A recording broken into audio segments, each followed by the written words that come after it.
Hey scholars, this is a video to go over and explain the nature of taking your midterm exam, exam one. So as you see from the course schedule, exam one is going to be taken in Canvas, and the due date or the deadline would be October 10th. Um, and so as you're looking at the midterm exam guide, if you're not yet looking at that, please be sure you're following along on the midterm exam guide, which is on the same module as where you clicked on this video on our Canvas page. So um, I'm basically extending the day, so I'm not going to create a separate course schedule for that change. Basically, the um, instead of the deadline being October 10th at midnight or 11:59 p.m., which is a Sunday, I'm making the deadline on Monday. So I'm giving you an extra day. So a lot of students, typically in a class like this where it's an online asynchronous class, majority of the students are doing the work, they're completing and submitting the work, or at least they're submitting the work usually just prior to the deadline or within a few hours of the deadline or the day of the deadline. But the majority, I would say, is within a few hours of the deadline. Anyhow, um, so a lot of you do work on Sundays and on the weekends, but nevertheless, I'm giving you an extra day. So the exam will be available Sunday morning, and then it closes on Monday night, 10/11. So October 11th, Monday, October 11th at 11:59 p.m. That's when the window closes. Now, this is going to be different from other assignments that you've had where I've given you, I've extended the deadline for late work. So as you know, pretty much everything that's been due in our classes has been due on a Sunday night at 11:59 p.m. Just make things consistent. But then I extend the window for submissions to Wednesday night to allow for late work. And of course, there's penalties that go with that, point deductions. For the exam, that is not the case. So for the exam, if you don't finish the exam by that deadline of Monday, October 11th at 11:59 p.m., if you don't finish it by then, you won't have an opportunity to take it. It'll shut, the window will close, and then there'll be no further opportunities. Um, I'm providing 90 minutes, an hour and a half to complete the exam. Typically, for an exam like this, you get an hour and 15 minutes. If you take it in the classroom, it's an hour and 15 minute class, so you get an hour and 15 minutes, 75 minutes. I'm just giving you 90 minutes because the nature of taking an online exam, sometimes it's more time consuming. It's just different if you've never taken one before, or if you have taken one before, maybe you know what I'm talking about. Anyhow, I just really want to emphasize this because of uh, the fact that students in the past, I've had students in the past, and it's just in general, students when they're taking an online exam, sometimes they click the wrong buttons or they don't take it in the right way, and then as a result, they get an F on the exam. For example, you have to take the exam if you want to receive the full 90-minute window. Then you have to begin the exam by 10:30 p.m. To my understanding, the way that I understand the way that Canvas works, I'm quite confident about how this works. Is that let's say you don't begin the exam till 11:45 p.m. on Monday night. Well, once it's midnight, once the clock hits midnight, I'm quite confident that you'll be closed out of the exam, and then your answers will be recorded. Whatever you did click on, those will be recorded, but then you'll be kicked out and it closes.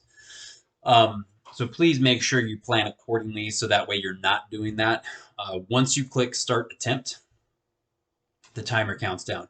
So the exam is going to be open sometime Sunday morning, and then it closes Monday night. It's up to you to determine when you want to take that exam. So it doesn't matter to me when you take it, as long as you take it by the deadline. So figure out a portion of time. One of the most important things I would say, other than studying and knowing the material, but in terms of the logistics of taking an online exam through Canvas, make sure you plan accordingly. So I give you a lot of details here. Make sure you have your notes, of course, your textbook, a battery charger if you're using your laptop, an outlet.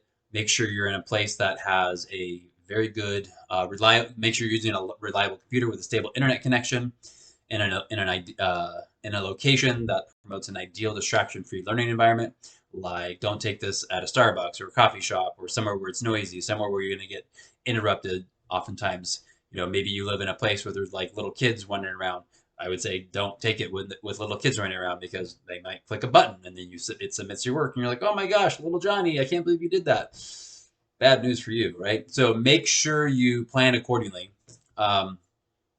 I highly, highly, highly recommend that you take it from a laptop or desktop computer. I highly discourage you from taking it on either a mobile device like your cell phone or a iPad or something like that.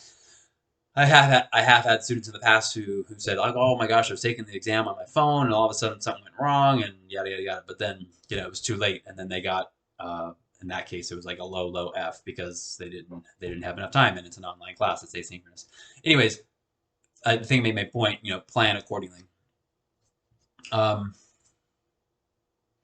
so just to emphasize, to really emphasize the fact, the nature of academic integrity. You obviously must take this exam by yourself with absolutely no assistance from any other person. No one else, no other human being can help you whatsoever on this exam. It's an open book, open note, open internet exam. Basically, the only thing you can't do is cheat, and cheating would be your academic dishonesty. Cheating would be getting help and assistance from anybody else. Anyone helping you in any way, shape, or form would basically qualify as some form of academic dishonesty. So if there was any suspicion of cheating, plagiarism, academic dishonesty, that it would be dealt with using the appropriate channels, using our university's academic dishonesty policy. I provide the reference there as UPS 300.021. That's in the syllabus. That's on our course page. And I also provided a direct link to the academic dishonesty policy, which is something that you should definitely get yourself familiar with. Every once in a while, there's a student who does something not realizing, oh my gosh, I didn't know that fell under the category of academic dishonesty or plagiarism or cheating. So I highly recommend that you familiarize yourself with that. I'm not trying to scare you, but I want you to be aware of what might happen. Some things that might happen. In other words, if I suspected any student of cheating or engaging in plagiarism, or engaging in some form of academic dishonesty, as it's outlined in our course university policies, then I would create a report. And then I would send that report off to some sort of an academic integrity committee, which would be managed by the college, by the university, not me. And so I would either recommend something like an F on the exam, an F from the course. There's a variety of sanctions that could happen if you're caught in some form of an academic dishonesty act. So failing an assignment, failing the course, getting withdrawn from the course, potentially getting put on academic probation or even suspension, losing scholarship funds, losing your ability to play on a sports team. There's all different types of sanctions. Again, I'm not trying to scare you, but it's good to be aware of how our university handles these types of matters. So basically, be honest and don't cheat, and then you don't have to worry about any of those things. So with that said, the way I recommend studying, a lot of students will say like, how should I study for this? Well, I provide for you all the sections that you should study, and then I list the sections chapter by chapter in the order in which we cover them in the course. So it's chapters 1, 3, 6, 4, 5, and 7. And instead of studying everything, you don't have to study everything from the chapters, but I give you the sections. So our textbook has main sections, subsections, subsections, and so on and so forth. So I basically just give you a variety of sections to study. So some of them are like the whole section. Some of them are just one small section. I try to make this pretty intuitive, and most students understand how things work in terms of like what they need to know and what they need to study within a certain section. And the question is like, do you understand this? So let's say it's the section on improving your perceptions from chapter 3. So that section on improving your perceptions, after reading through it, after studying it and creating some study notes, do you understand what it's talking about? If someone said, hey, tell me about this, are you able to explain to another person in a sort of a conversational kind of way? That's the way that I explain studying, but everyone's different. Everyone learns differently, studies differently, takes tests differently, etc. If you've done all the readings, if you've stayed on top of the readings, you've done all the readings, you've taken notes on the readings, you've taken notes in your textbook, you've looked through all the PowerPoint presentations, and you watch all the PowerPoint videos, and you've done everything that I've been telling you to do, then the studying is going to be very easy. And the less that you've done of that, then the more studying that you have to do in order to get a certain grade that you want, right? Depends on what your goals are. So the way I recommend studying would be to first review everything from each chapter that's listed here. So chapter 1, even though there's only a few sections, I still recommend read through the entire chapter. Review the entire chapter, assuming that you've already read it. now review it, see all your notes in there, and spend a few minutes reviewing the whole chapter to refresh your mind, refresh your brain, and then go in and highlight highlight and outline the sections that I'm telling you to study. And of course, do that for each chapter. And the way I studied all throughout school, or at least graduate school, is I would just create an outline. So if this were my exam, I mean, if I were studying for this exam, I would take each section, and then I would just have a separate document called exam study outline or something like that. And then I would just be outlining the different components of the chapter, and then in my notes, I wouldn't be concerned about spelling or grammar or anything like that, but I'd be outlining the different sections. Reflecting on the notes that you took as you read, reflecting on the notes you took from me, putting as much information, typing as much information as you can. As you're studying, it might make you think of things about relationships, about conversations you've had, about films you've seen, about TV shows you've watched, etc., etc., etc. Write all that stuff down, because all that's going to be helping you with the process of studying. That's what I recommend that you do for each section, for each chapter. And then I say, also study the notes you took from PowerPoint lectures. Of course, there are several videos that I included, the links of videos that I included within the PowerPoint presentations. Like, hey, watch this video. It does a good job of illustrating this concept as it relates in this chapter, and so on and so forth. So review the notes that you took from those as well. So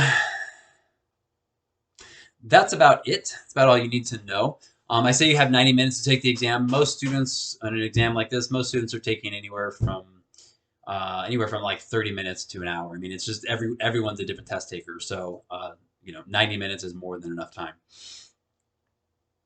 And the other thing is, if you've never taken a Canvas exam before, they're pretty easy. They're pretty user-friendly. And the way that I create them is I make it so that you can see all the questions at once. In other words, some instructors create exams or quizzes to where in order to get to one question, in order to advance from one question to the next, you have to answer that question. So, if you're on question 3, the only way to get to question 4 is by answering question 3. Well, for this exam, I'll make it so that way you can see all the questions at once, and that way, if you get stumped on question 3, you're at question 3, you're like, I don't know. Well, move on. Go to question 4. You're like, I don't know about question 4. We'll move on to question 5, and then make sure you go back to questions 3 and 4. Make sure you answer all the questions. Double check your answers. Triple check your answers. If you intended to mark C, and you're going back and you're like, why did I mark B? It happens, right? Oftentimes a student will bubble in the incorrect answer, even though they knew the right answer. It's just a mind slip, and that does happen quite often. It's more common than you think. So that's just something to keep in mind in terms of the logistics, again, with taking the test. I recommend having everything out in front of you, like having all your notes printed, have water, have a snack or whatever, just be all prepared prior to clicking that start attempt button. And then when it comes to the textbook itself, I recommend having several little post-it notes, like little post-it notes where you're writing definitions or writing sections and whatnot. And that way, it reduces that test taker fatigue that you sometimes get if you're constantly flipping through the pages and looking in the index and trying to find things, look things up, etc. It just saves time and cognitive focus and energy. So that's that. That is the information you need to know for the midterm exam 1 for our class for HCOM 100. Hope you're all doing well. Talk to you later.